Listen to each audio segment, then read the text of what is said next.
হযরতে মুসা কালিমুল্লাহ আল্লাহর কথা পালন করতে গিয়ে একটা জমিনের ভিতরে হাল চাষ করলেন। হাল চাষ করার পরে পানি সেচ করলেন, এরপরে জমিন থেকে আগাছা পরিষ্কার করলেন, ঘাসগুলাকে পরিষ্কার করলেন। জমি যখন প্রস্তুত হয়ে গেল, জমির চারিদিকে তিনি বেড়া দিলেন যেন কোনো জিনিস ভিতরে ঢুকতে না পারে, ছাগল দুম্বা উট যেন তার চারাগুলাকে খেতে না পারে। সবগুলা ঠিক করবার পরে বীজ বপন করলেন। আস্তে আস্তে গাছ বড় হতে লাগলো, চারা গজিয়ে উঠতে লাগলো। সারাদিন পরিশ্রম করে চারা যখন গজিয়ে উঠতে লাগলো, পানি দিতে লাগলেন, আগাছাগুলাকে পরিষ্কার করতে লাগলেন। ধানের গাছগুলা বড় হয়ে গেল, এক সময় ফসল পেকে গেল। হযরতে মুসা আলাইহিস সালাতু ওয়াস সালাম ঘামে কষ্ট করতে করতে ক্লান্ত হয় ধানগুলাকে কেটে কেটে বাড়িতে নিয়ে আসলেন। যত্ন সহকারে ধানগুলাকে ভাঙতে লাগলেন। ভাঙতে ভাঙতে ধানগুলাকে গোলার ভিতরে আটকে দিলেন। রৌদ্রে পড়লেন, বৃষ্টিতে ভিজলেন, সব পরিশ্রম করে ধানগুলাকে গোলার ভিতরে ভরে ফেললেন।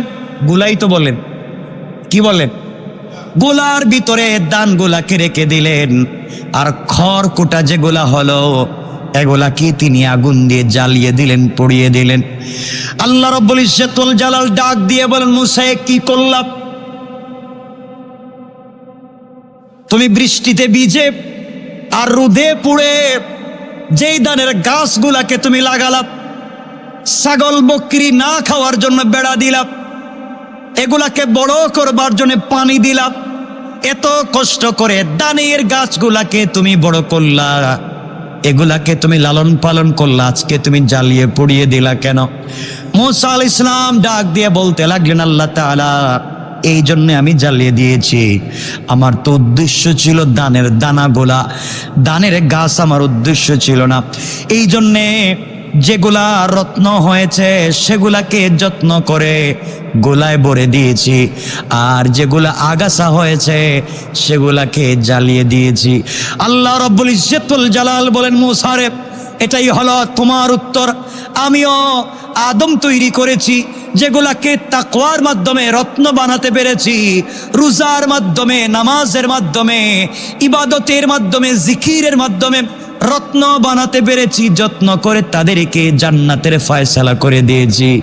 আর যেগুলো আগাছা হয়ে গিয়েছে, দুনিয়ার জমিনে আমার থাকে, আমার খায়, আমার পরে আমার সব কিছু ব্যবহার করবার পরেও আমি আল্লাহকে চিনি না, এগুলো আগাছা। এই জন্য এগুলাকে জ্বালিয়ে পুড়িয়ে দেওয়ার জন্যে আমি আল্লাহ জাহান্নামের আগুন তৈরি করেছি। আল্লাহু আকবার বলেন। হযরত ওমর ঈদের আগের দিন, এই যে আজকের দিন, ঘরে গেছেন। স্ত্রী জিজ্ঞাসা করছেন, স্বামী, আপনি অর্ধেক পৃথিবীর বাদশাহ, আপনি খলিফাতুল মুসলিমিন, ওমর, আপনার তরবারি মদিনার মাটিতে রাখছিলেন, মদিনার মাটি কাঁপা বন্ধ করে দিয়েছি। আপনি ওমর নদীর নামে চিঠি দিয়েছেন, নদী পানি দিতে বাধ্য হয়েছে। আপনি ওমর যে রাস্তা দিয়ে যান, শয়তানি রাস্তা দিয়ে যায় না। আপনার কাছে আমি জানতে চাই, আগামীকালকে ঈদ, আমাদের ঘরে তো কোনো নতুন জামা কাপড় কিচ্ছু নাই। আপনি খলিফাতুল মুসলিমিন, আপনি অর্ধ জাহানের খলিফা, আর আপনার পরনে ছেঁড়া ছেঁড়া কাপড়। আমি নিজেরে বুঝ দিলাম, আপনি আপনারে বুঝ দিলেন, কিন্তু আমাদের ছোট্ট বাচ্চাটাকে তো বুঝ দিতে পারবো না। ছোট্ট বাচ্চাটার জন্য আজকে আগামীকালকে ঈদের দিন কিছু একটা কিনেন। কার কথা বলতেছি? অর্ধ জাহানের বাদশাহ, আমেরিকার না, লন্ডনের না, অর্ধ পৃথিবীর বাদশাহ ওমর। অর্ধ পৃথিবীর বাদশাহ ওমরের কথা বলছি। স্ত্রী যখন বলছেন বাচ্চার জন্য একটা কাপড় কিনেন, হযরত ওমর ফারুক রাদিয়াল্লাহু তাআলা আনহু বললেন, আগামীকালকে ঈদ, ছোট্ট বাচ্চাটাকে জামা দেওয়ার মতো সামর্থ্য আমার নাই। চিন্তা করতেছে, কে আছে এখানে যার কাছে একটা বাচ্চার জামা দেওয়ার সামর্থ্য নাই? আর অর্ধ পৃথিবীর খলিফা বলতেছেন আমার কাছে ছোট্ট বাচ্চার একটা জামা দেওয়ার সামর্থ্য নাই। স্ত্রী বলছেন তাইলে আপনি কি করবেন? সবাইকে তো বুঝ দেওয়া যাবে, বাচ্চাটাকে তো বুঝ দেওয়া যাবে না। হযরত ওমর ফারুক রাদিয়াল্লাহু তাআলা আনহু অর্থমন্ত্রীর নামে চিঠি লিখলেন। অর্থমন্ত্রী ছিলেন আবু উবাইদা ইবনুল জাররাহ রাদিয়াল্লাহু তাআলা আনহু। রাসূলের আমিন যিনি ছিলেন আবু উবাইদা ইবনুল জাররাহ রাদিয়াল্লাহু তাআলা আনহু অর্থমন্ত্রী, তার কাছে চিঠি লিখলেন ওমর। বললেন, ভাই আমি তো এই দেশের খলিফা, অর্ধ জাহানের বাদশাহ, আমারে আগামী মাসের অগ্রিম বেতনটা দিয়ে দাও। আমি আমার বাচ্চার ঈদের জামাটা কিনবো, টাকা পয়সা কিচ্ছু নাই, ঘরের ভিতরে আগামীকালকার খাবার নাই, তুমি আমাকে আগামী মাসের বেতনটা দে। চিন্তা করতেছেন নি আপনারা? আজকে আমরা কোথায়? কেন তারা দুনিয়া থেকে জান্নাত ক্রয় করেছেন? কেন তারা চক্ষু বন্ধ করলে সব দেখতেন? কেন তাদের হাতের কাছে পুরা পৃথিবী কাঁপত? একমাত্র তাদের কাছে ছিল আমানতদারি। হযরতে ওমর ফারুক রাদিয়াল্লাহু তাআলা আনহু আবু উবাইদা ইবনুল জাররাহর কাছে চিঠি দিলেন। আমার মুসলমান বন্ধুগণ, গভীর মনোযোগ। আবু উবাইদা ইবনুল জাররাহ রাদিয়াল্লাহু তাআলা আনহু অর্ধ জাহানের খলিফা, মুসলিম মিল্লাতের খলিফা, খলিফাতুল মুসলিমিন আমিরুল মুমিনিন হযরত ওমর ফারুক রাদিয়াল্লাহু তাআলা আনহু, যার একটা আঙ্গুল হেলনে অর্ধ পৃথিবী শাসন হয়ে যেত, যিনি রাস্তা দিয়ে গেলে শয়তান পর্যন্ত রাস্তা চেঞ্জ করে দেয়, যার সামনে পারস্য নতজানু হয়ে বসে যেত, যার সামনে দুনিয়ার কোনো ক্ষমতা পর্যন্ত কাজ করত না, এই হযরত ওমর চিঠি লিখে পাঠাইয়া দিলেন। আর চিঠিটা আবু উবাইদা ইবনুল জাররাহ অর্থমন্ত্রীর কাজ পর্যন্ত পৌঁছে গেল। চিঠি খুললেন, তিনি পড়তে লাগলেন, আর তিনি দেখলেন খলিফাতুল মুসলিমিন বলছেন 1 মাসের বেতন চাই। আবু উবাইদা ইবনুল জাররাহ যায় নামাজ বিছাইয়া দিলেন, হাউমাউ করে কাঁদতে লাগলেন আর বলেন, আল্লাহ তুমি আমাদেরকে এমন একজন খলিফা দিয়েছো, যেই খলিফার একটা আঙ্গুলের ইশারায় গোটা দুনিয়ার অর্ধেক পর্যন্ত চলে আল্লাহ, কিন্তু সেই খলিফার ঘরে আগামী কালকে ঈদের দিনের খাবার নাই। খলিফা আমার কাছে চিঠি দিয়েছেন আগামী 1 মাসের বেতন দেওয়ার জন্যে। আমিন কার নাম চিন্তা করেন, আমানতদার কার নাম চিন্তা করেন? আবু উবাইদা ইবনুল জাররাহ রাদিয়াল্লাহু তাআলা আনহু খলিফাতুল মুসলিমিন, অর্ধ জাহানের খলিফা হযরতে ওমরকে আগামী অগ্রিম 1 মাসের বেতন দিলেন না।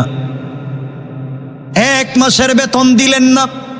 চিঠির উল্টা পৃষ্ঠায় তিনি লিখে দিলেন, খলিফাতুল মুসলিমিন আপনি আমার সালাম গ্রহণ করবেন, বেয়াদবি মাফ করবেন, আপনি এই পৃথিবীর অর্ধেকের খলিফা, আর আমি সাধারণ অর্থমন্ত্রী, আমি বাইতুল মাল দেখাশোনা করি। আপনি আমার কাছে আগামী 1 মাসের বেতনের আবদার করেছেন। আপনি যদি গোটা বাইতুল মাল চান আমি দিতে বাধ্য, কিন্তু আপনি আগামী 1 মাসের বেতন চাইলেন অগ্রিম। আপনার কাছে আমি 2টা জিনিস জানতে চাই, এই 2 জিনিসের ফয়সালা যদি আপনি দিতে পারেন আমি আপনাকে আগামী মাসের বেতন দিব, নচেত আপনি খলিফাতুল মুসলিমিন হতে পারেন, আমি আবু উবাইদা আপনাকে আগামী মাসের বেতন দিতে পারবো না। আল্লাহু আকবার! কে আমানতদারি! চিঠির উল্টা পৃষ্ঠায় লিখে দিলেন, খলিফাতুল মুসলিমিন 1 নাম্বার জানতে চাই, আপনি আগামী মাসের বেতন অগ্রিম চাইছেন, আগামী মাসের বেতন যেন আমি আপনাকে দিয়া দিই। আমি জানতে চাই খলিফাতুল মুসলিমিন আগামী মাস পর্যন্ত আপনি বেঁচে থাকবেন কিনা। আপনি যে আমার কাছে অগ্রিম বেতন চাইলেন, আগামী মাস পর্যন্ত আপনার হায়াত আছে কিনা আপনি জানেন নাকি? আপনি যদি আগামী মাস পর্যন্ত বাঁচবেন এটা জানতে না পারেন, তাইলে কেমনে আপনি আগামী মাসের বেতন আমার কাছ থেকে নেবেন? কিয়ামতের দিন রাষ্ট্রের কাছ থেকে যে 1 মাসের বেতন নিলেন কি জবাব দিবে? আল্লাহু আকবার বলেন। ও খলিফা, আপনার কাছে আমি 2 নাম্বার প্রশ্ন রাখতে চাই। 2 নাম্বার আমি জানতে চাই, আপনি যদি আগামী 1 মাস বেঁচে যান, আপনাকে আগামী 1 মাস এই দেশের জনগণ আপনাকে যে খিলাফতের দায়িত্বে রাখবে, এর কি গ্যারান্টি আছে? আগামী মাসে এই দেশের জনগণ, এই পৃথিবীর নাগরিক আপনাকে যে খলিফা রাখবে, তা আপনি কেমনে বুঝলেন? হয়তো আগামী কালকে এই দেশের জনগণ আপনাকে ক্ষমতা থেকে নামাইয়া দিতে পারে। আপনি কেমনে আগামী 1 মাসের বেতন চাইলেন? আপনি বলেন তো, আগামী 1 বছর আপনি ক্ষমতায় থাকতে পারবেন কিনা? এই 2 প্রশ্নের জবাব যদি দিতে পারেন, আপনাকে আগামী মাসের বেতন আমি দিতে পারি। এই চিঠি হযরত ওমরের কাছে পৌঁছে গেল। হযরত ওমর চিঠি খুললেন, অপর পৃষ্ঠায় যখন দেখলেন, সিজদায় পড়ে কাঁদতে লাগলেন আর বলেন, আল্লাহ, তুমি আমাকে কিয়ামতের দিনে জবাবদিহিতা থেকে বাঁচাইয়া দিয়েছ। আল্লাহ, আমি মরে গেলে আমার কোনো কষ্ট নাই। আমার দেশে এমন একজন আমানতদার অর্থমন্ত্রী আছে, যিনি বাদশাকে পর্যন্ত অগ্রিম 1 মাসের বেতন দেয় নাই। আল্লাহকে এতটুকুন ভয় করে, আল্লাহকে এতটুকুন বিশ্বাস করে ভালোবাসে। আমি আগামী 1 মাস বাঁচবো কিনা, দেশের জনগণ ক্ষমতায় রাখবে কিনা, এই বয়সে 1 মাসের বেতন আমাকে দেয় নাই। এই ধরনের খলিফা যদি আজও দুনিয়ার জমিনে থাকতো, চুরি চামারি থাকতো না রে ভাই। আর আমাদের দেশের টাকাওয়ালারা লুটে পুটে দেশটাকে খায়া, তারা বিভিন্ন দেশে দেশে তারা বড় বড় বাড়ি আর গ্রাম বাংলা বানাচ্ছে। কোন ঠিকেরা? আমার বন্ধুগণ, তুমি আমি দুনিয়া দুনিয়া বলে মত্ত, আর খলিফাতুল মুসলিমিন আমিরুল মুমিনিন ওমরের ঘরে ঈদের দিনের খাবার নাই, বাচ্চার পরনে জামা নাই। আজ তোমার আমার ঘরে খাবার আছে, কাপড় আছে, কিন্তু তোমার আমার ঘরে রাসূলের প্রতি ভালোবাসা নাই। এই জন্যে কে কোন দিন মরে যাব বলতে পারি না। রাসূলকে যদি ভালোবেসে চোখ থেকে 1 ফোঁটা পানি ছাড়তে পারি, নবীজি বলেছেন, আমার ভালোবাসায় কারো চোখ থেকে যদি 1 ফোঁটা পানি পড়ে যায়, কিয়ামতের দিন তার 1 ফোঁটা চোখের পানির কারণে আল্লাহ জাহান্নাম হারাম করে জান্নাত ওয়াজিব করে দেবে। সুবহানাল্লাহ, জোরে বলে।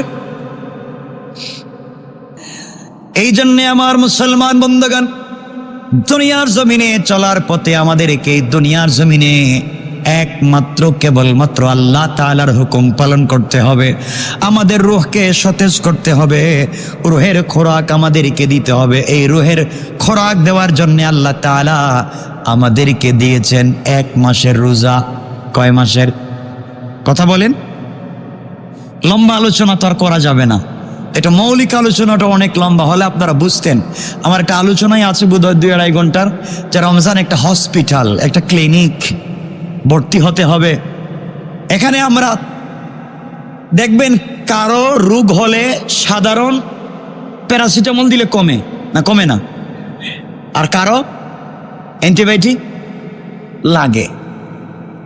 যে কাউকে সাধারণ ঔষধ দিয়ে দিয়েছেন, আল্লাহ বলছেন 30টা রোজা রাখো, তোমার রোগ কমবে। আর মাঝে মাঝে কি করো? তারাবির নামাজটা পড়িও, আর সেহরি ভালো মতো খাও। সেহরি ভালো মতো খেতে বলছেন আল্লাহ রসুল, বলছেন সেহরি ভালো মতো খাও, কারণ সারা দুনিয়ায় মিলে যত বরকত, সেহরিতে তত বরকত। সুবহানাল্লাহ বলেন না? রমজান তো চলেই গেল, সেহরি বেশি করে খাও, রসুল বলেছেন। বরকত, প্রত্যেকটা লুকমায় বরকত। খেতে থাকো। যাই হোক, এরপরও যারা সুস্থ হয় না, আল্লাহ বলছেন, শোনো, বুঝছি তোমারে রোজা দিছিলাম, কাজ হয় নাই, তোমার শরীরে রোগ বেশি, তোমার আরো কিছু সমস্যা, তুমি পড়ছো, তারাবিও পড়তেছো, এরপরও কাজ হইতেছে না, 5 ওয়াক্ত নামাজও পড়ছো, তুমি কিছু তাহাজ্জুদের নামাজ পড়ো। আরো বাড়াইয়া দিলেন কিছু ঔষধ, তাহাজ্জুদের নামাজ পড়ো, জিকির আজকার করো, তওবা পড়ো। এরপরে দেখলেন কাজ হচ্ছে না, এর রোগটা আরো বেশি। কয়েক মিনিট দেরি হলে কষ্ট হবে না তো? আজকে শেষ জুমা, রোগটা আরো বেশি। আল্লাহ বলছেন ঠিক আছে, তোমার রোগ সারবে না, তুমি 10 দিনের জন্য হসপিটালে ভর্তি হও। কয় দিনের জন্য? এটার নাম কি? এতেকাফ। এটার নাম কি? আল্লাহ বলছেন তোমাকে বাড়িতে রাইকে ওষুধ খাওয়াইয়া লাভ নাই, হসপিটালে আসো, সার্বক্ষণিক ডাক্তার দিয়ে পর্যবেক্ষণ করাইয়া দেখবো তোমার রোগ কি। হসপিটালে আসার পরে তোমাকে আগের ওষুধগুলা চলতেই থাকবে, রোজাও রাখতে হবে, তারাবিও পড়তে হবে, 5 ওয়াক্ত নামাজও পড়তে হবে, এগুলো তো ঔষধ চলবেই। আর 10 দিন হসপিটালে থাকবেন নিবিড় পর্যবেক্ষণে। কোথায় থাকবেন? নিবিড় পর্যবেক্ষণে থাকবেন। এখানে আসলে আর বাহিরে কথা বলা যাবে না, বাথরুমে গিয়ে সিগারেট খাওয়া যাবে না। কি বলেন আপনারা? খাওয়া যায় না? খাওয়া যাবে না, আর খাওয়া যাবে না, কারোর সাথে কথা বলা যাবে না, বাহিরের লোকের সাথে কথাবার্তা বলা যাবে না, এক কথা বাহিরের কাজ কাম সব বাতিল। তাহলে আগের চাইতে একটু শক্ত করলেন। এভাবে চলতে আছে, দেখলেন এখানে এসে শুধু এটা ঘুমাচ্ছে, কিছু করে না। আল্লাহ বলেন এটারে এইভাবে হবে না, আর একটু পর্যবেক্ষণ লাগবে। আল্লাহ বলেন এখন কি করতে হবে? এটার জন্য তোমাকে কমপক্ষে 10 দিনের বেজোড় কয়টা রাত? 21, 23, 25, 27, 29, কয়টা হইল? কমপক্ষে 5টা রাত। তুমি আসছো দেখছি হসপিটালে এসে শুধু ঘুমাইতেছো 10 দিন, কাজ হবে না। কমপক্ষে 5 রাত না ঘুমাইয়া কাটাও। তোমাকে স্পেশালি ইবাদত করতে হবে, তোমার অপারেশন লাগবে। কি লাগবে? এই অপারেশন মেজর অপারেশন না, একটা মাইনর অপারেশন, ছোটখাটো অপারেশন। তোমার এই 5 রাত নিবিড় পর্যবেক্ষণে থাকবে তুমি, ফেরেশতারাও থাকবে, তোমার অপারেশন চলবে। এই দেখা গেল এগুলা করতে করতে কাজ হচ্ছে না। অসুস্থটা এমন হয়েছে, এটা মারাত্মক। ডাক্তার বলছে এটারে আইসিইউতে নেওয়া লাগবো। কই নেওয়া লাগবো? আইসিইউতে। কোথায় নেওয়া লাগবো? আইসিইউতে। সাধারণ হসপিটালের ডাক্তার দিয়ে রোগ সারবে না। আল্লাহ বলছেন সরাসরি তানাজ্জালুল মালাইকা, আমি আসমান থেকে একদল ইন্টার্নি নার্স পাঠাইয়া, স্পেশাল ডাক্তার পাঠাইয়া, তাদের সঙ্গে পৃথিবীর সবথেকে স্পেশালিস্ট ডাক্তার ও রূহ, যার নাম জিবরিল আমিন, তাকে দিয়ে পাঠাইয়া দিব লাইলাতুল কদরের রাত্রে। যাকে সেজদায়, যাকে তেলাওয়াতে, যাকে তাহাজ্জুদে, যাকে নামাজে পাবে, তার জন্য শুধু দোয়া করতে থাকবে, আর এক রাত্রের ইবাদত 83 বছরের ইবাদতের সমান হয়ে যাবে। সুবহানাল্লাহ বলেন। তাহলে হয়ে গেল লম্বা সময়। এইভাবে চলতে চলতে আছে। ফেরেশতা আসছেন, আসে স্পেশালি দেখতেছেন কার কোন সমস্যা। জিবরিল আমিন আল্লাহর তত্ত্বাবধানে ডাক্তার এসে রোগী দেখতেছেন, সাথে আসমান থেকে নিয়ে আসছেন একদল ফেরেশতা, তানাজ্জালুল মালাইকা। আচ্ছা দেখতেছেন কে কি করতেছে, সব দেখতেছেন। দেখার পরে অপারেশন শেষ। এই অপারেশন 29 তারিখ হইতে পারে, 21 তারিখ, যদি 21 তারিখ হইতে পারে, না হইতে পারে না, না হইতে পারে না। আপনারা তো 1 তারিখ বানায় ফেলাইছেন। এটা লম্বা তাফসীর, ওটা আর বলবো না। 21 হতে পারে, 29 হতে পারে, 25 হতে পারে, 23 হতে পারে, 27 হতে পারে। রাসূল বলছেন এই তারিখ তাকে জানিয়ে দেওয়া হয়েছিল, তিনি ভুলে গিয়েছেন। এটা আরেক তাফসীর, এটা লম্বা হয়ে যাবে। এরপরে অপারেশনের পরে ডাক্তার বলে দিয়েছে রেস্টে রাখো। আর যদি তোমরা দেখো আসমানে চাঁদ উঠে গেছে, তাইলে একটা প্রেসক্রিপশন ধরাইয়া তাকে রিলিজ দিয়ে দিই হসপিটাল থেকে। সুবহানাল্লাহ বললেন না? এখন ডাক্তার, স্পেশাল ডাক্তার তো আইসা গেছে। দেশের ডাক্তারগুলা বলছে স্যার আপনি যে আসলেন, এর যে রিলিজ দিমু, এর প্রেসক্রিপশনে কি কোনো ঔষধ লিখমু? ও বলে গেছে হ্যাঁ ঔষধ লেখা দো 6টা। কয়টা? সুবহানাল্লাহ বললেন না? কয়টা ঔষধ? 6টা ঔষধ লেখা দাও। কেন? এত 30 দিন এখানে ছিল, মোটামুটি 30 দিন ঔষধ টষুধ খাইছে। তাহলে আল্লাহ বলছেন মান জাবিল হাসানাতে ফালাহু আশরু আমসালিহা, যে ব্যক্তি কোনো সওয়াবের কাজ করবে সে কমপক্ষে 10 গুণ পাবে। কয় গুণ? কমপক্ষে।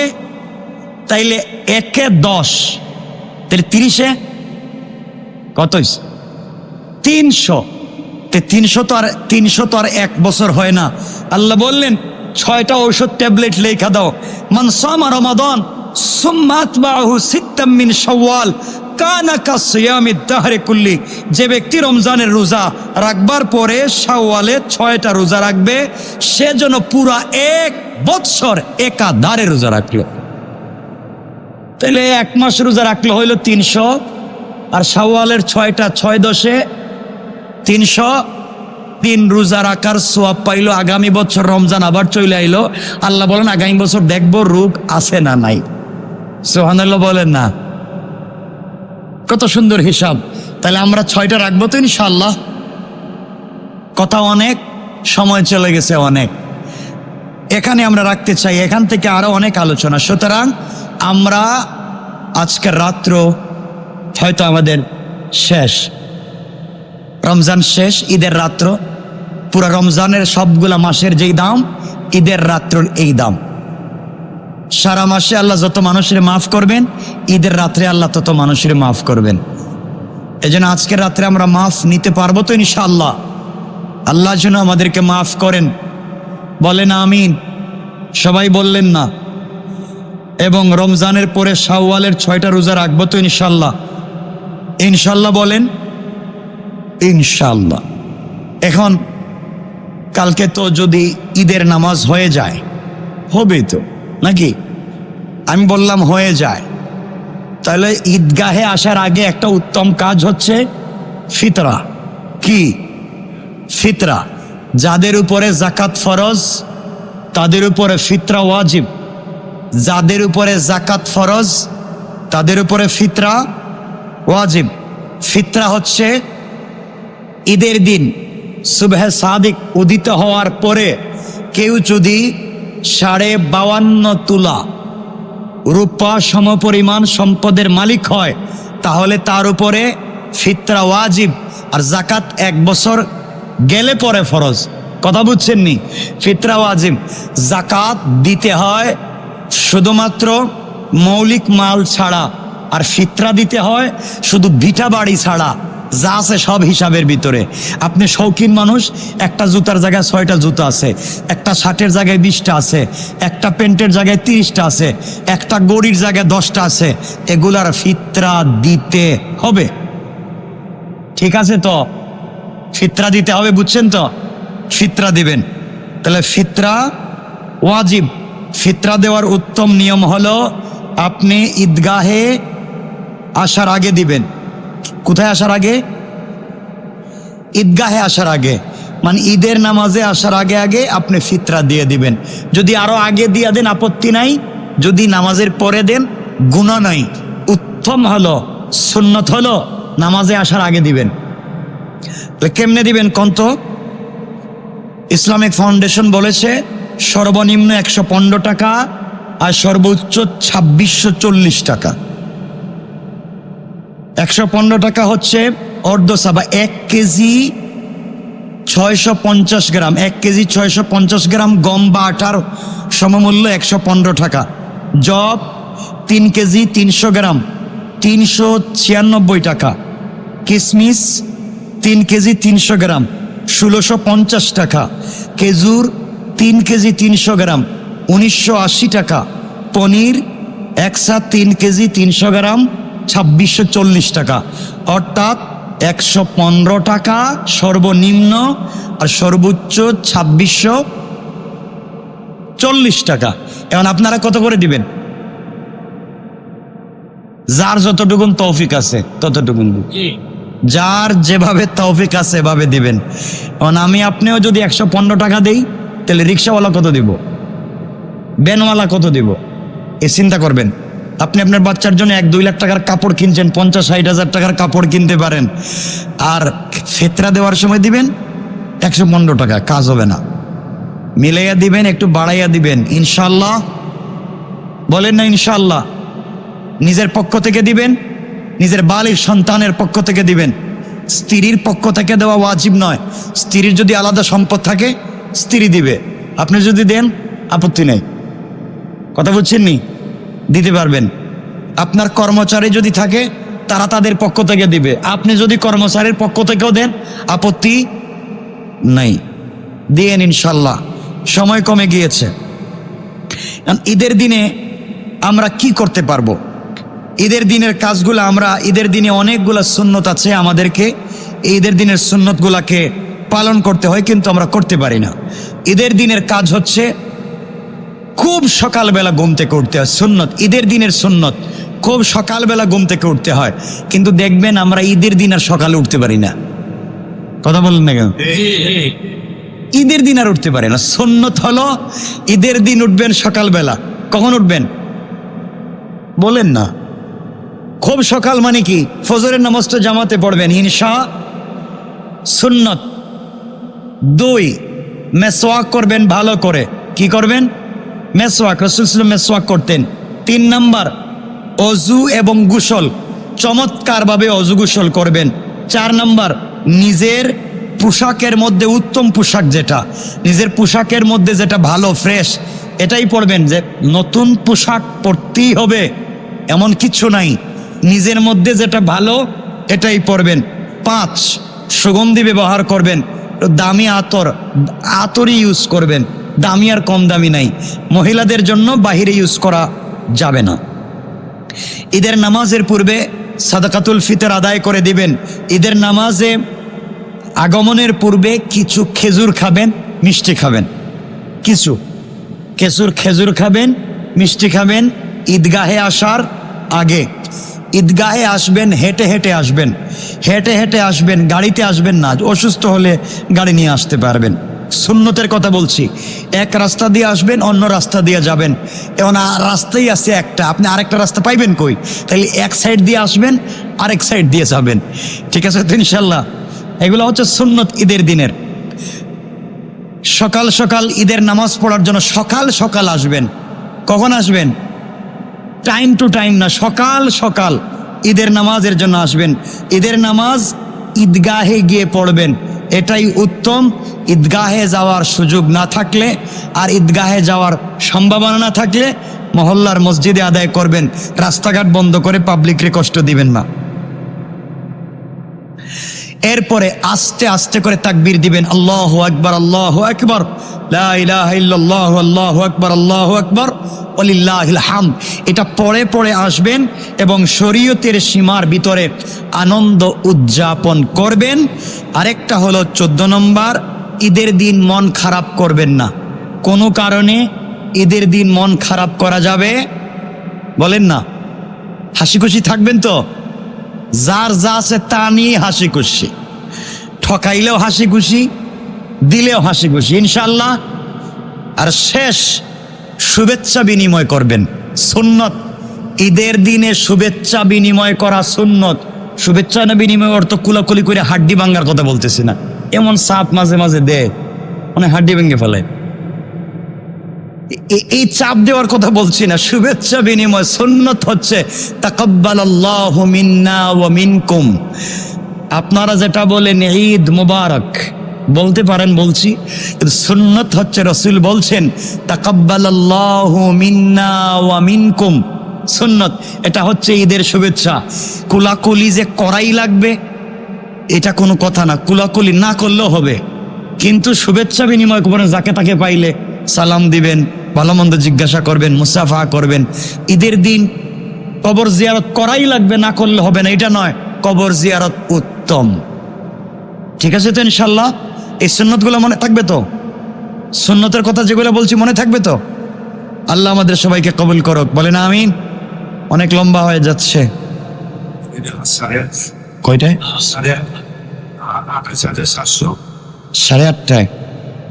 ঈদের জামাত অনুষ্ঠিত হবে 8:30। 8:30 একটাই জামাত হবে এখানে 8:30।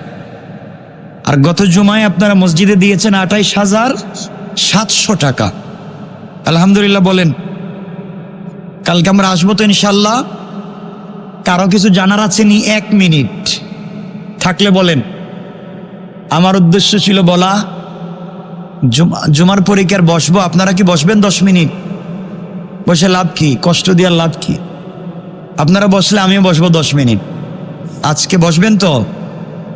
তাফসিরের নিয়তে বসবো, 10 মিনিট বসবো, আমরা কথা বলবো হযরত ওমর ফারুক রাদিয়াল্লাহু তাআলা আনহুর ঈদের মার্কেটিং কেমন ছিল, ঈদের শপিং তিনি কেমন করেছিলেন। কারো কোনো প্রশ্ন আছে? ঈদুল সাদকাতুল ফিতর নিয়ে, যাকাত নিয়ে আমরা দোয়া করে দিব। যাকাত ঠিক মতো দিয়েন, ফিতর আদায় করেন।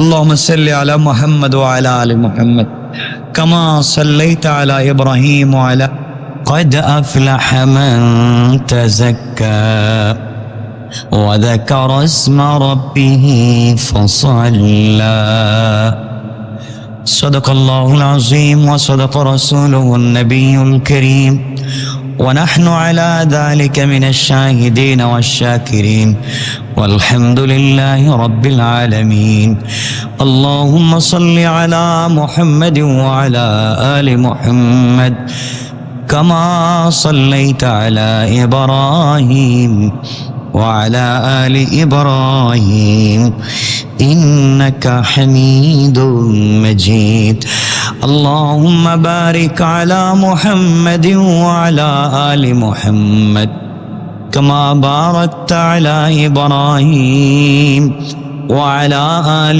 إبراهيم إنك حميد مجيد استغفر الله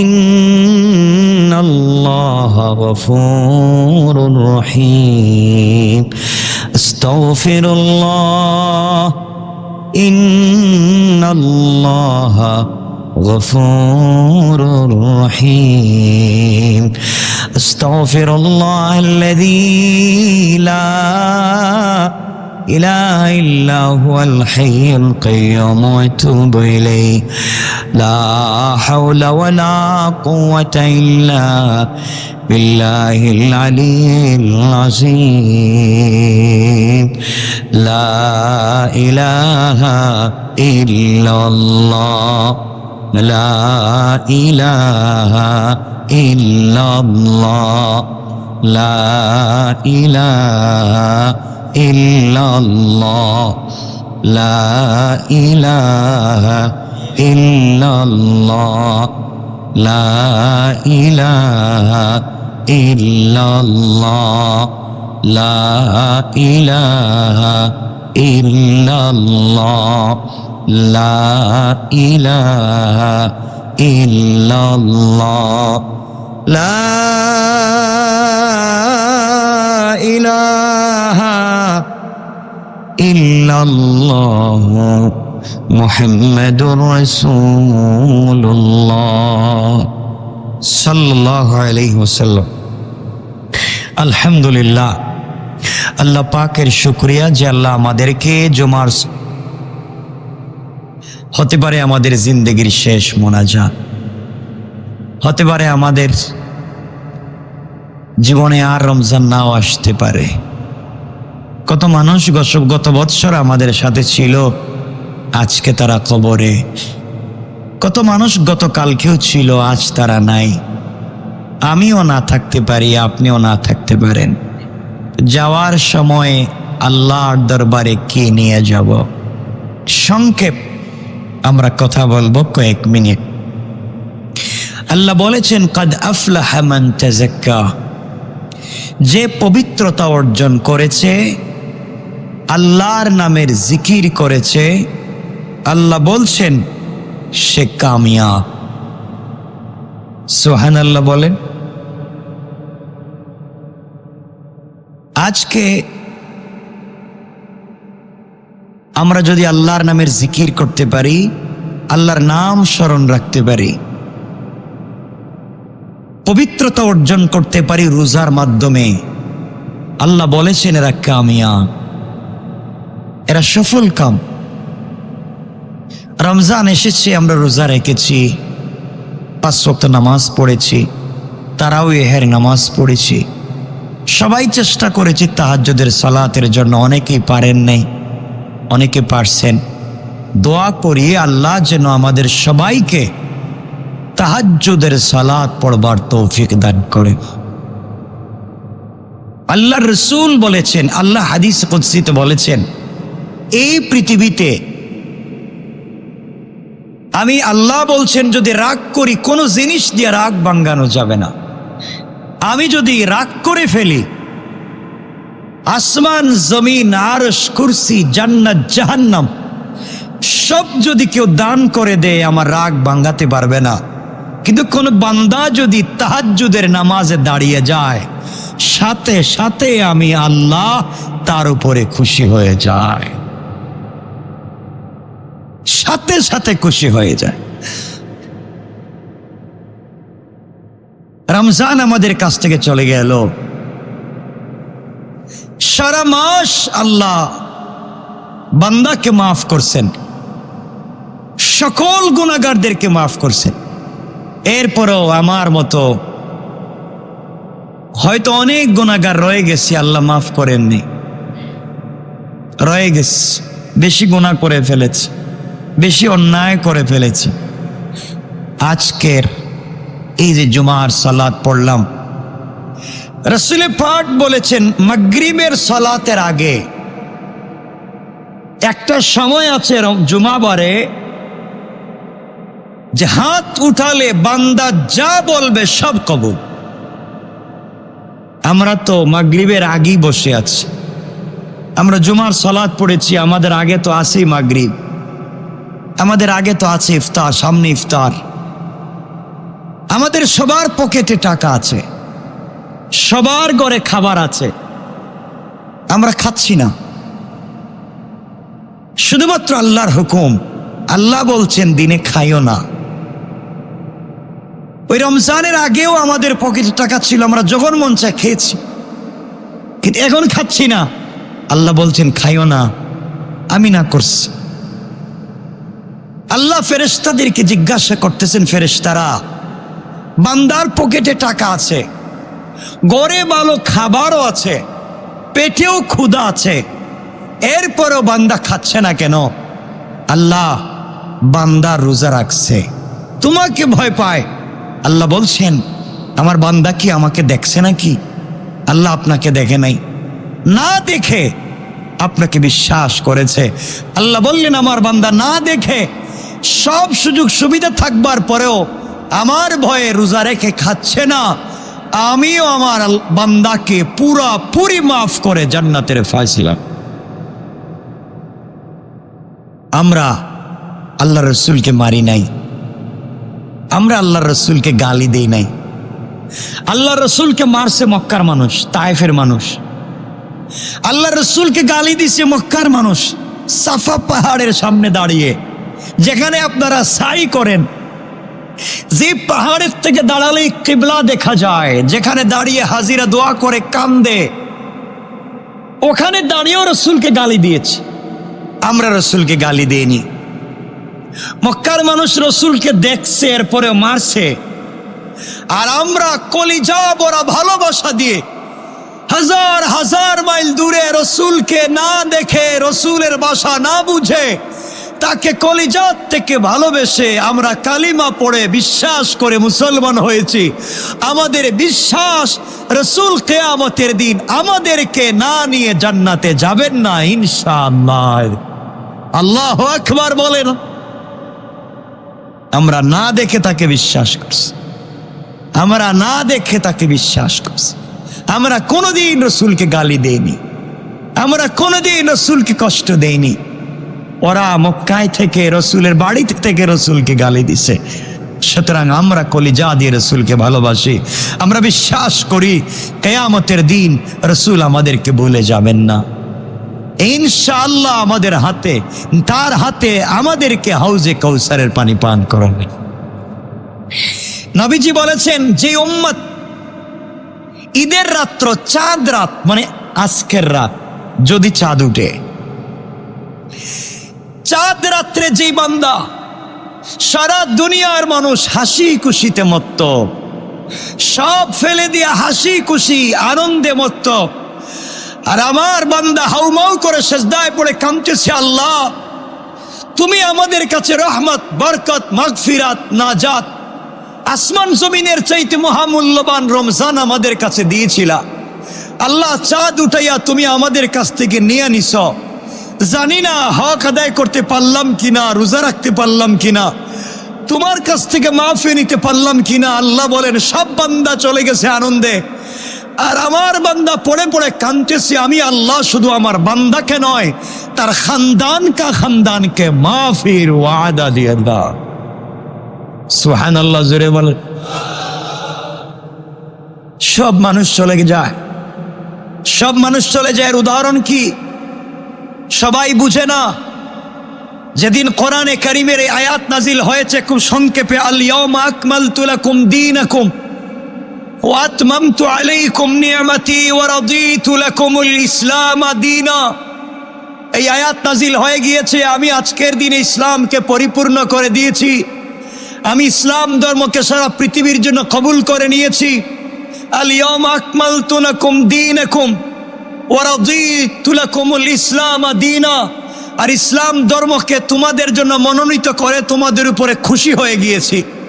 এই আয়াত যেদিন নাজিল হয়েছে, রাসূল পাক মিম্বরে বসা, সাহাবায়ে কেরাম দাঁড়িয়ে দাঁড়িয়ে একজন আরেকজনের গলা জড়াইয়া কাঁদতেছে, হাসি খুশিতে আনন্দে কপালে চুমু দিচ্ছেন, আর একজন আরেকজনকে বলছেন, ভাই রাসূল আমাদের সামনে জিন্দা, আমরাও রসুলের সামনে জিন্দা।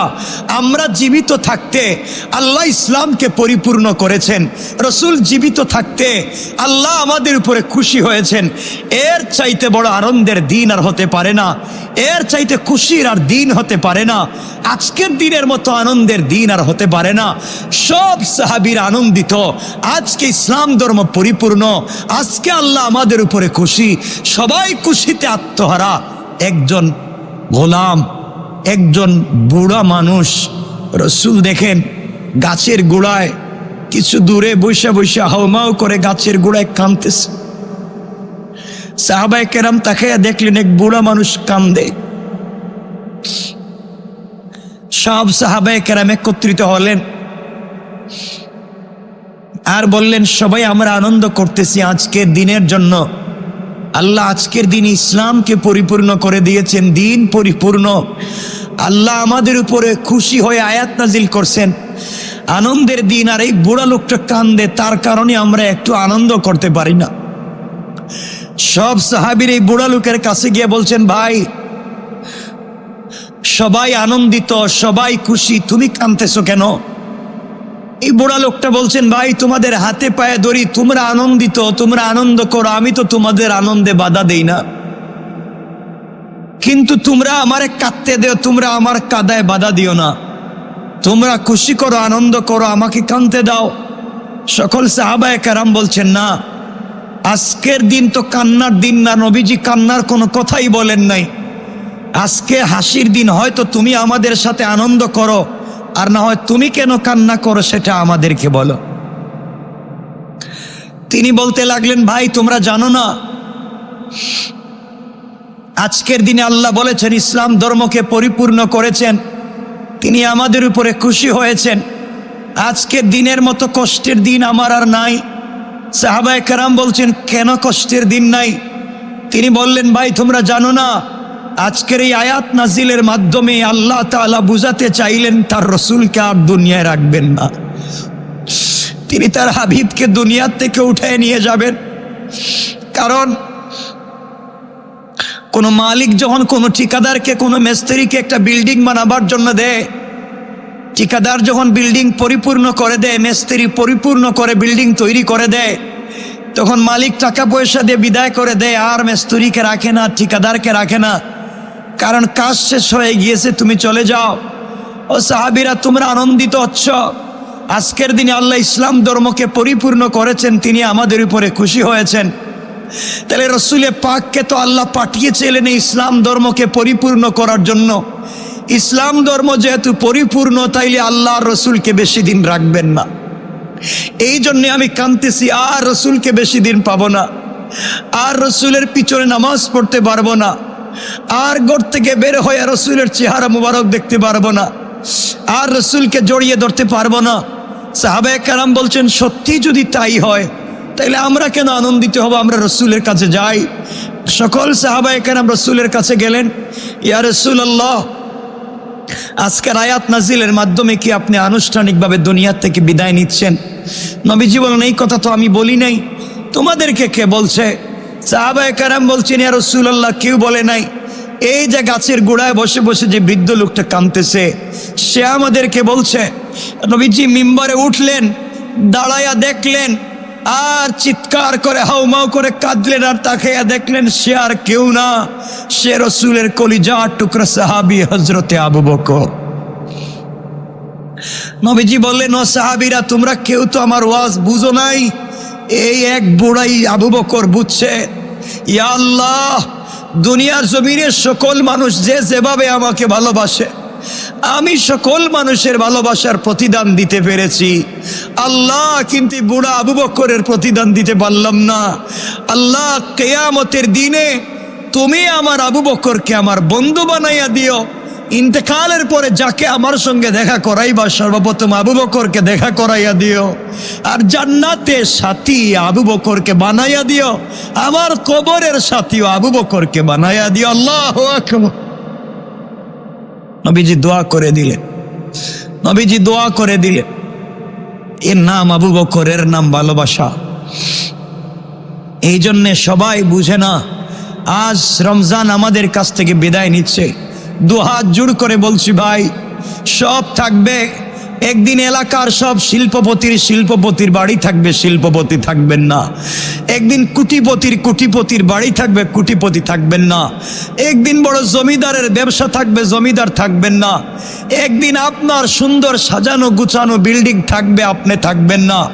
আপনি যে ফ্ল্যাটে ঘুমান, আপনি যে বিছানায় ঘুমান, আপনার বিছানা আগের মতোই থাকবে, আপনার গাড়ি আগের মতোই থাকবে, আপনার বিছানায় আরেকজন ঘুমাবে, আপনার গাড়ি আরেকজন ব্যবহার করবে, আপনার দোকানের চেয়ারে আরেকজন বসবে, সব আগের মতো থাকবে। থাকবো না শুধু তুমি আর আমি, তুমি আর আমি। এই জন্য আল্লাহর ওয়াস্তে আজকে সারা মাস চলে গিয়েছে, কিছু করতে পারলাম না। আজকে এখনো আমাদের কাছে বাকি আছে। আমরা যত বড় গুনাহগার হই, আল্লাহ তো ফেরাউনের দুয়ারেও কবুল করছেন। ফেরাউনও সারা দিন আল্লাহর সাথে নাফরমানি করছে, রাত্রবেলা জঙ্গলে গিয়ে কাঁদছে, আল্লাহ ফেরাউনের দুয়ারে কবুল করছেন। আল্লাহ বলছেন, আজকের রাতে ফেরাউনের মতো গুনাহগারও যদি দোয়া চায়, আল্লাহ তাকে মাফ করে দিবে। এজন্য আজকের রাত অনেক দামি রাত, ঈদের রাত, রমজানের শেষ রাত, অনেক দামি রাত। আল্লাহ তাআলা আজকের রাত্রে গভীরে এসে ডাক দিয়া বলবেন, কেউ আসনি, সারা রমজান মাপ পাও নাই, তোমার রমজান খুঁজে পাই নাই, তুমি সারা রমজান কোথায় ছিলা? আমি এত রহমত, এত বরকত, এত মাগফিরাত, এত নাজাত দিলাম, তোমারে কোথাও পেলাম না। আজ তুমি এসেছ, আসো, আমি আল্লাহ আখেরে সব তোমাকে দিয়ে দিলাম। সুবহানাল্লাহ। বল। এই জন্য আজকের রাতকে কাজে লাগান। আজকের রাত আল্লাহর কাছে কান্নাকাটি করেন, আজকের রাত আল্লাহর কাছে তওবা করেন, আজকের রাত আল্লাহর কাছে চান। আজকের রাত্রে আল্লাহ মাফ করে দিবেন। কবরবাসীদের জন্য মাফ চান, আজকের রাত্রে আল্লাহ কবরবাসীকে মাফ করে দিবেন। জিন্দা মানুষের জন্য মাফ চান, জিন্দা মানুষদেরকে মাফ করে দিবেন। বাচ্চাদের জন্য দোয়া করেন আল্লাহর কাছে, আজকে বাচ্চাদের জন্য দোয়া করেন। আল্লাহ তাআলা আজকের মনটা বড় খুশি, কারণ দুনিয়ার জমিনে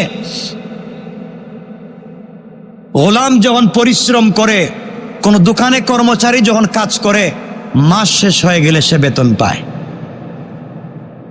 মাস শেষ হয়ে গেলে সে বোনাস সহ বেতন পায়। আজকে রমজান মাস শেষ, মালিক রমজান আমাদের কাছ থেকে বিদায় দিবেন। দেওয়ার আগে আগে আমরা যেন বোনাস সহ মালিকের কাছ থেকে সবকিছু আজকে আদায় করতে পারি, ইনশাল্লাহ। বলেন।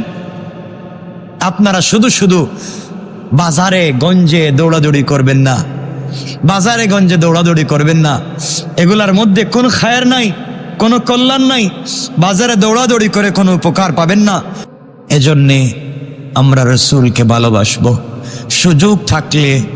সুযোগ থাকলে মদিনায় যান, রসুলের রওজা জিয়ারত করেন, একটু কান্দেন।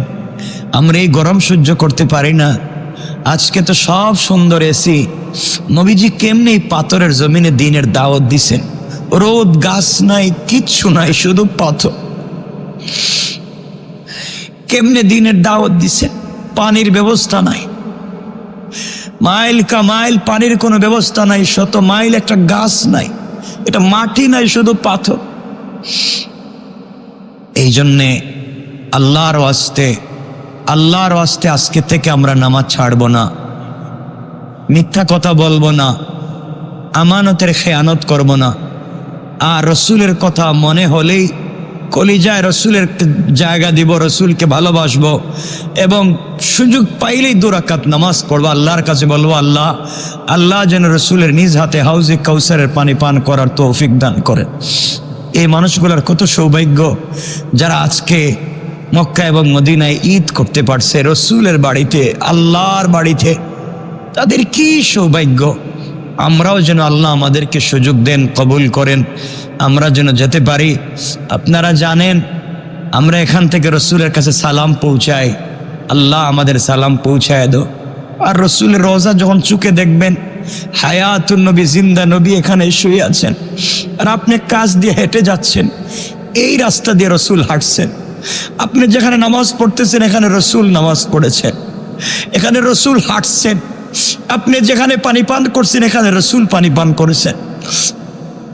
এর চাইতে বড় সৌভাগ্য আর কি হতে পারে।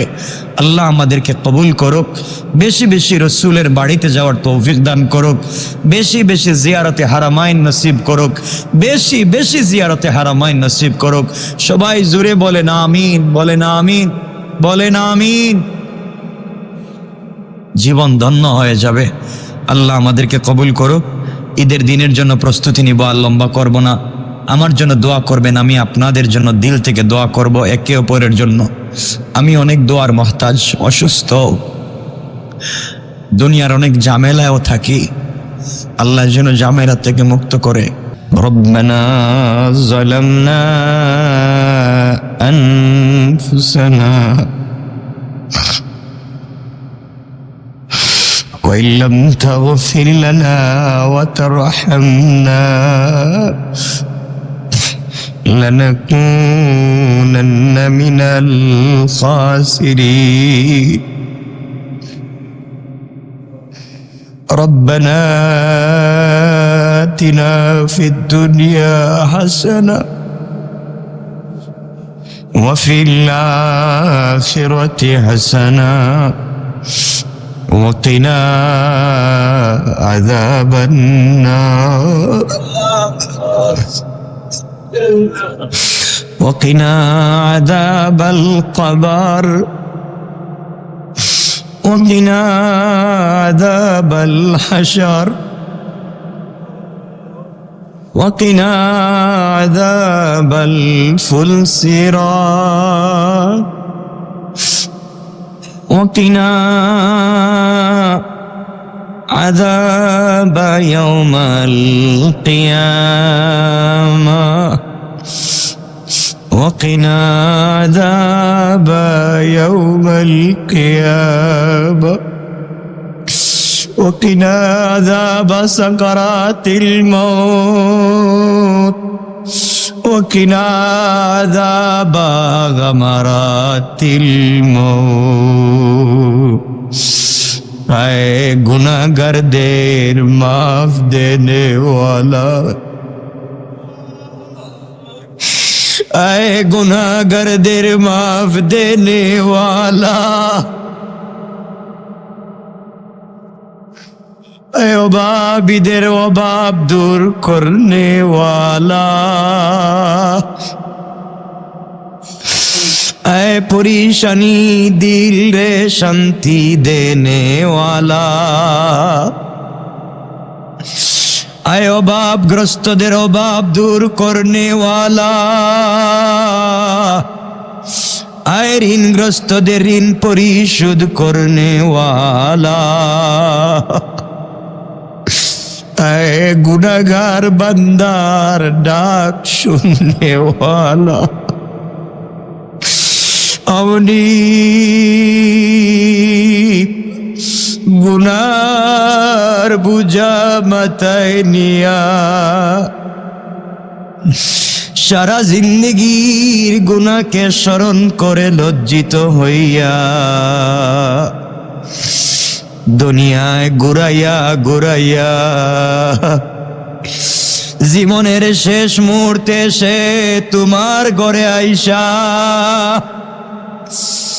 আয় আল্লাহ রমজান মাসের শেষ জুমাবারে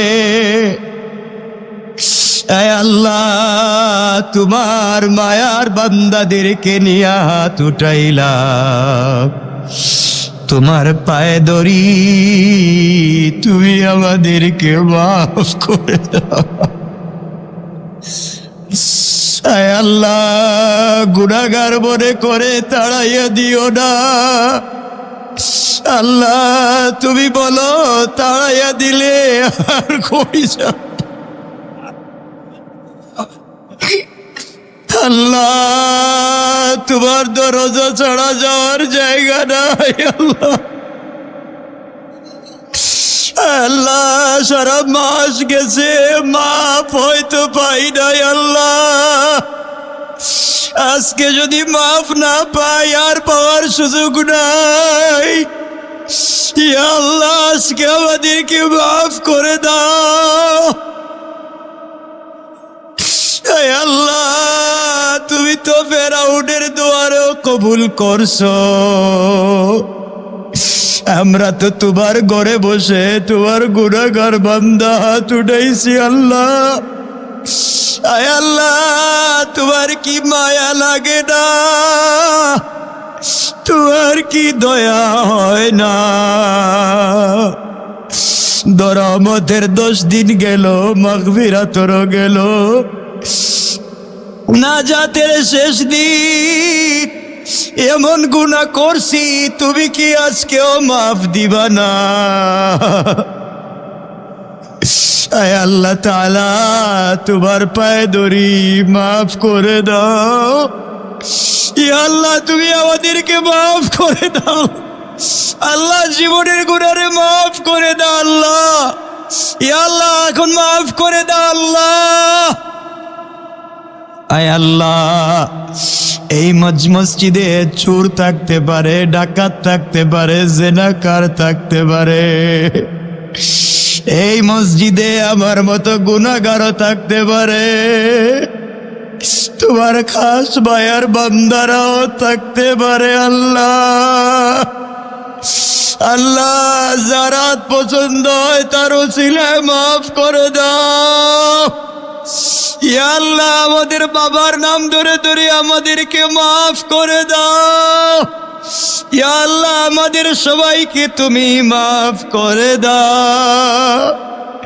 দুনিয়ায় সাধারণ রোদের তাপ, চুলার আগুন সহ্য হয় না, জাহান্নামের আগুন বরদাস্ত হবে না। আয় আল্লাহ আমরা যারা হাত উঠাইলাম, জীবনের গুনার উপরে লজ্জিত হইলাম, তুমি একটাবার আমাদের দিকে চাও, রহমতের নজর দিয়া তাকাও। আয় আল্লাহ জানি আমাদের চাইতে তোমার অনেক মায়ার বান্দা আছে, কিন্তু তুমি জানো তুমি ছাড়া আমাদের আর কোনো আল্লাহ নাই। আয় আল্লাহ তাড়াইয়া দিলে আবার তোমার দরজায় আসবো, মারলেও তোমার দরজায় আসবো। কুকুরে যত তাড়াইয়া দেও, যত পিটাও, মালিকের দরজা ছাড়ে না। ইয়া আল্লাহ আমাদের জিন্দেগির গুনাহ মাফ করে দাও। রমজানের সমস্ত রহমত আমাদেরকে দিয়া দাও, সমস্ত মাগফিরাত আমাদেরকে দিয়া দাও, সমস্ত নাজাত আমাদেরকে দিয়া দাও, সমস্ত বারাকাত আমাদেরকে দিয়া দাও। তোমার রসুল সাহাবায়ে কেরামকে নিয়া রমজানের শেষ জুমাবারে যত বালাই চাইছেন আমরাও চাইলাম, যত বুরাই থেকে মাফ চাইছেন আমরাও চাইলাম। তোমার রসুলের উসিলায় খাতিরে আমাদেরকে কবুল করে নাও। ইয়া আল্লাহ কলিজার টুকরা রসুলের রূহ মুবারকে আমাদের মতো গুনাহগার উম্মতের পক্ষ থেকে লাখ কোটি দুরুদ ও সালাম পৌঁছাইয়া দাও। আয় আল্লাহ তাআলা, আমাদের হায়াতে তুমি বারাকা দিয়া দাও, আমাদের রিজিকের মধ্যে বারাকা দিয়া দাও, আসমানি জমিনি মুসিবত থেকে আমাদেরকে বাঁচাইয়া দাও, মানুষ শয়তান জিন শয়তান থেকে আমাদেরকে বাঁচাও। যারা হিংসা করে, গীবত করে, শিকায়াত করে, সমালোচনা করে, চগলখুরি করে, পরিকল্পনা করে, ষড়যন্ত্র করে আমাদেরকে বেইজ্জত করতে চায়, আজকের দিনে তোমার কাছে বিচার দিলাম। আল্লাহ হেদায়েত থাকলে এদের হিদায়াত দাও, হেদায়াত না থাকলে নমরুদ ফেরাউনের মতো ধ্বংস করে দাও। ইয়া আল্লাহ, আমাদের পরিবারের ভিতরে বারাকা দিয়া দাও, আমাদের বাচ্চাদেরকে আলিম বানাও, হাফিজ বানাও, মুজাদ্দিদে জামান বানাও। ইয়া আল্লাহ, আমাদের ভাইদেরকে ভালো মানুষ বানাও, বোনদেরকে ভালো মানুষ বানাও, আমাদের স্ত্রীদেরকে আল্লাহওয়ালা বানাও। আমাদের যাদের দুনিয়ার জমিনে কলিজা টুকরা দরদি বাবা নাই, আয় আল্লাহ, আজকে আমাদের পকেটে টাকা আছে কিন্তু বাবার জন্য কিছু কিনে দিতে পারলাম না। আয় আল্লাহ, যেই বাবা মাতার গাপ পায়ে ফেলে আমাদের বড় করছে, আজ আমাদের সব আছে কিন্তু বাবা নাই। আমাদের বাবার কবরকে জান্নাত বানাইয়া দাও। আমাদের যাদের বাবা বেঁচে আছেন হায়াত বাড়াইয়া দাও। রব্বির হামুমা কামা রব্বায়ানি সগীরা। আয় আল্লাহ, কত ঈদের দিন গেছে, বাবা আমাদের জন্য নতুন জামা আনছে কিন্তু বাবা ছেঁড়া কাপড় পরে ঈদ গায়ে গেছে।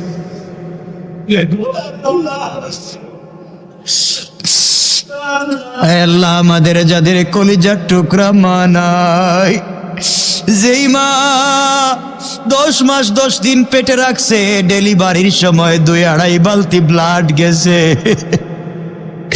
কত রাত রুটিছে না খাইয়া আমাদের খাওয়াইছে। আল্লাহ, আমাদের যাদের মা নাই, মায়ের কবরকে জান্নাত বানাও আল্লাহ। আমাদের যাদের মা বেঁচে আছেন হায়াত বাড়াইয়া দাও, সুস্থ রাখো আল্লাহ। আমার মতো সুস্থ তোমার কুদরত থেকে সুস্থতা দান ফরমাও। ইয়া আল্লাহ, আমাদের সবাইকে কবুল ফরমাও। আগামী বছর রমজান পর্যন্ত হায়াত বাড়াইয়া দাও, পুরা বছর আমাদেরকে বারাকা দিয়া দাও। আমাদের জিম্মাদার তুমি হইয়া যাও, জাহান্নাম হারাম করে দাও, জান্নাত ওয়াজিব করে দাও। আমাদের সবাইকে ভাই ভাই বানাইয়া দাও, হালাল কুশাদারি জিকির ফয়সালা করে দাও। আমাদের মনের ভিতরে যত জায়েজ মাকসাদ আছে আল্লাহ, সবগুলাকে তুমি পুরা করে দাও। যারা দোয়া চাইলেন, দোয়া চাইতে পারলেন না, সবার দোয়াকে কবুল করে দাও। আয় আল্লাহ, হাত নামাইয়া দিতে মন চায় না মুনিব, একটা বার বলো বান্দার দল কান্দিস না, যা মাফ করছি।